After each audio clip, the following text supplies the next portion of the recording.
Today is November 21st, 2025.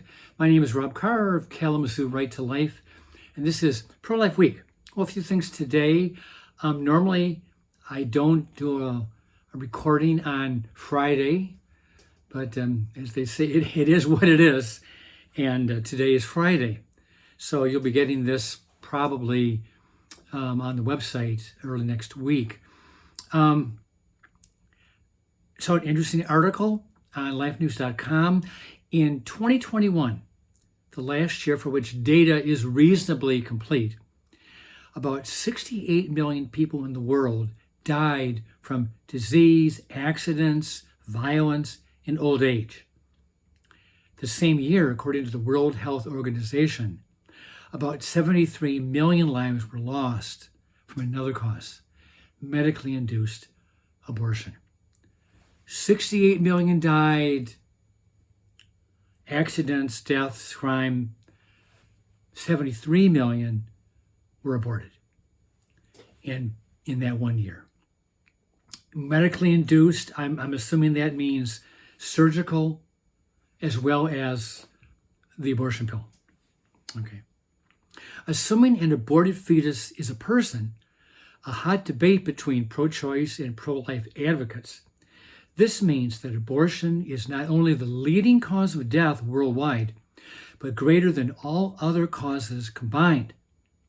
That's an amazing statistic. More than half of all deaths per year come from abortions, according to the World Health Organization.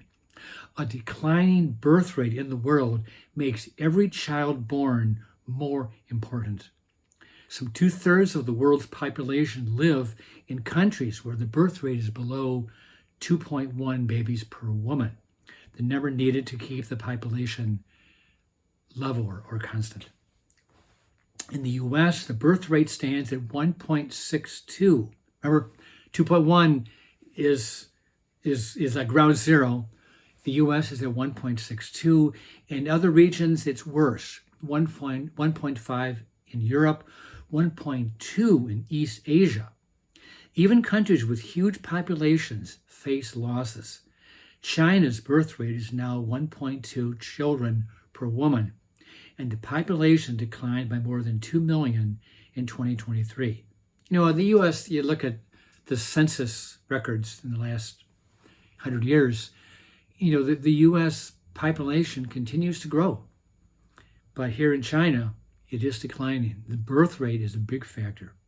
And, a few weeks ago, I did talk about that concept of the Roe effect, that people who support abortion are typically more liberal, and they've postponed marriage, or they've completely abandoned the idea of getting married. They have no children, or if they do have children, it's usually one.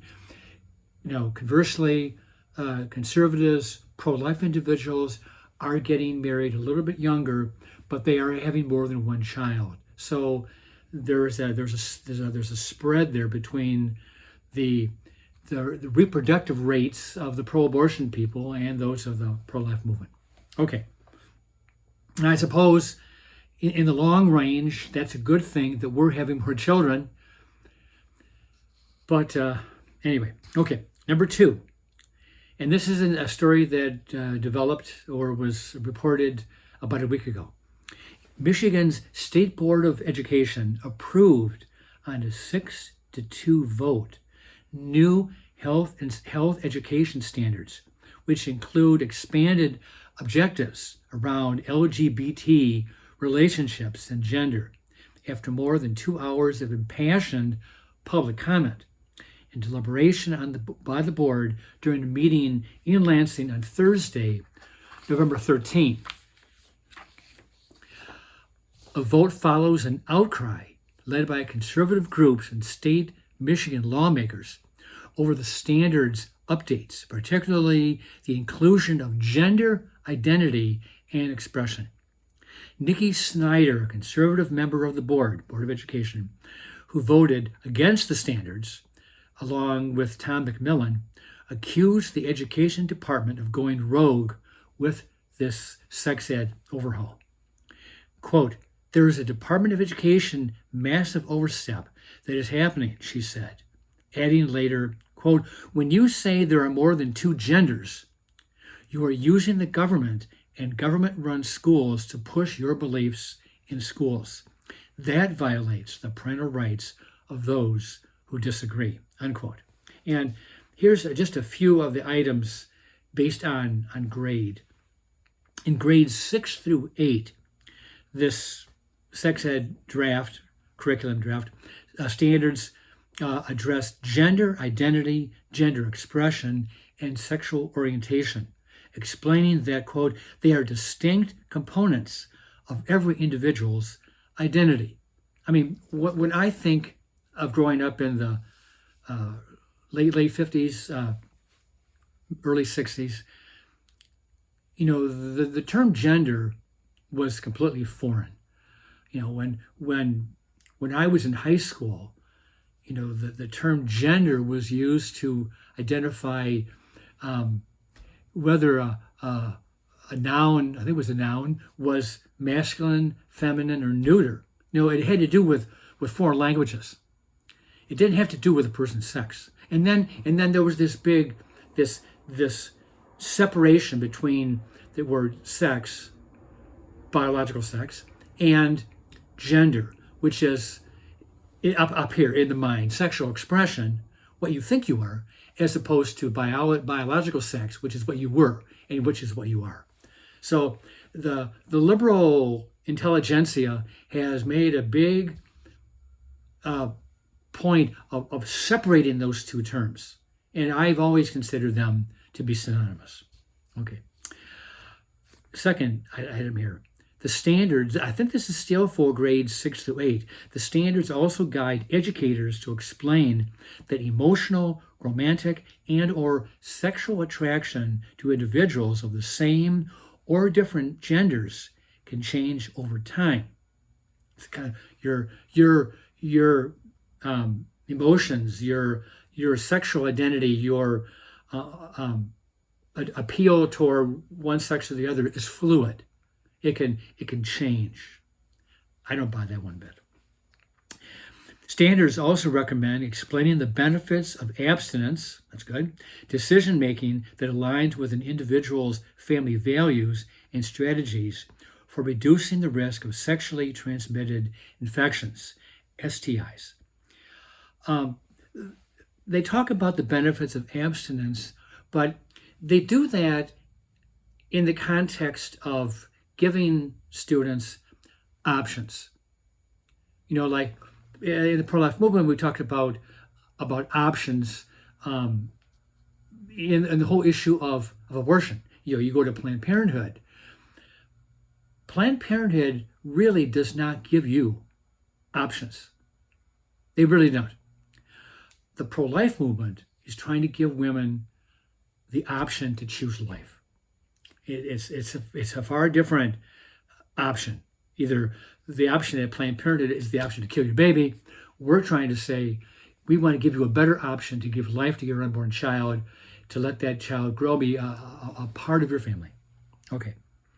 In grades 9 through 12, the draft includes standards for students to analyze outside influences on a person's beliefs about sexual behavior and discussion over why it is illegal to coerce or trick someone into sexual activity, the importance of sexually transmitted infections, treatment, and testing. Okay. We tried, and there was a letter writing campaign, there were phone calls went into Lansing to try to encourage the Board of Education not to pass these new standards. And, you know, what have we been saying for the last 50 years, that elections have consequences. And in the last 2 or 3 election cycles, the Board of Education votes. I should reword that. The people running for Board of Education have been primarily Democrats or liberals or people who are pro-abortion, pro-choice, pro-sex ed, pro-transgender. You know, so they're in charge. They have the majority. and we have not been able to defeat them at the ballot box. So hopefully this might be a wake-up call, and I don't know who's going to be running in 2026 or in 2028 for Board of Education, but we need to get a majority on that board. As we do the governor and the state house and the state senate, we need to recapture and reclaim those majorities. Okay, last item, and I do apologize that I've been late in sharing this, but about 2 weeks ago was the March for Life, the Michigan March for Life, and it really was a wonderful, wonderful event. And the weather was absolutely gorgeous. I mean, sure, it's November. It was chilly in the morning, but it was just a beautiful day. Okay, contrasted to what we dealt with 2 years ago when it was really, really bad, cold, rainy, kind of miserable. But it was just great, and we probably had 5,000 to 6,000 people attending this past year.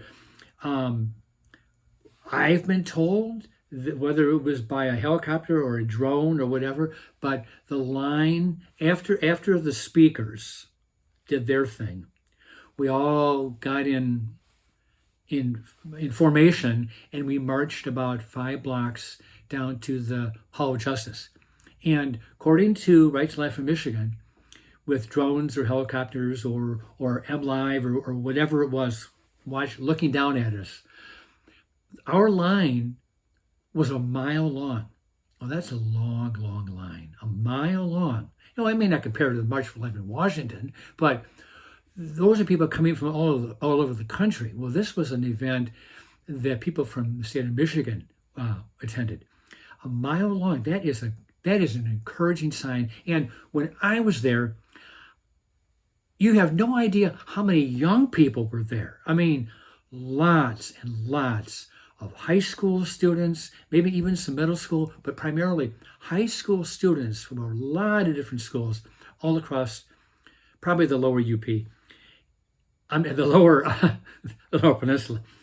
And that is so encouraging to me that there are young people who are standing tall and strong in favor of life. And it bodes well for the future because these young teens, they're gonna grow up and go into college, and then they're gonna go up and become moms and dads, and they're gonna have children of their own, and they're gonna become productive citizens. And actually, I got to mention this. I don't have her name in front of me, but there were a few politicians speaking, but there was one woman who, where is she from? I think she's from the Hillsdale area. I'm not positive. She is a new member of the Michigan House. So she was just elected back in November of 2024. 2 years ago, at our first March for Life in November of 2023, she was just a regular mom from the Hillsdale area attending the March for Life. She was a nobody politically. She was just a regular Michigan resident, a taxpayer, a voter, a pro-life constituent, a pro-life advocate.